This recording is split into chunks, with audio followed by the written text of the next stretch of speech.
ప్రత్యేక హోదా అంశం మరొకసారి పెద్ద చర్చకొచ్చింది. అఖిలపక్ష సమావేశం జరిగింది ఇవాళ. ఈ అఖిలపక్ష ఇది ప్రభుత్వం ఏర్పాటు చేసినటువంటి రేపటి నుంచి పార్లమెంట్ సెషన్ జరగబోతున్నటువంటి నేపథ్యంలో అయితే ఈ అఖిలపక్ష సమావేశానికి సంబంధించి కీలకమైనటువంటి వ్యవహారం ఏంటయ్యా అంటే ఈ సందర్భంగా ఓ పక్కన బీహార్లో ఉన్నటువంటి ఆర్జేడీ లోక్ జనశక్తి ఇద్దరు కూడా బీహార్కి ప్రత్యేక హోదా ఇవ్వాలని డిమాండ్ చేశారు. ఏదైతే ఇంతకు ముందు ఎన్నికలప్పుడు హామీ ఇచ్చారు కాబట్టి అది ఇవ్వాల్సిందే అన్నటువంటిది.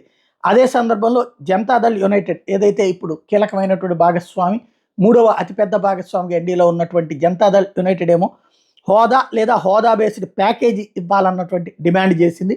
దాని మీద పార్లమెంట్లో చర్చ జరగాలని డిమాండ్ చేసింది. అదే సందర్భంలో ఆంధ్రప్రదేశ్ నుంచి వైఎస్ఆర్ కాంగ్రెస్ పార్టీ హోదా కావాలన్నటువంటి డిమాండ్ చేసింది. ఆంధ్రప్రదేశ్కి హోదా ఇవ్వాలని డిమాండ్ చేసింది. మరొక వైపున ఒరిస్సాలో బిజు జనతాదళ్ హోదా కావాలన్నటువంటి డిమాండ్ చేసింది. ఓవరాల్గా 3 రాష్ట్రాలు ఇప్పుడు బీహారు, ఆంధ్రప్రదేశ్, ఒరిస్సా హోదా డిమాండ్లు. ఇందులో తెలుగుదేశం పార్టీ సైలెంట్గా ఉంది అన్నటువంటిది ప్రధానమైనటువంటి అంశం.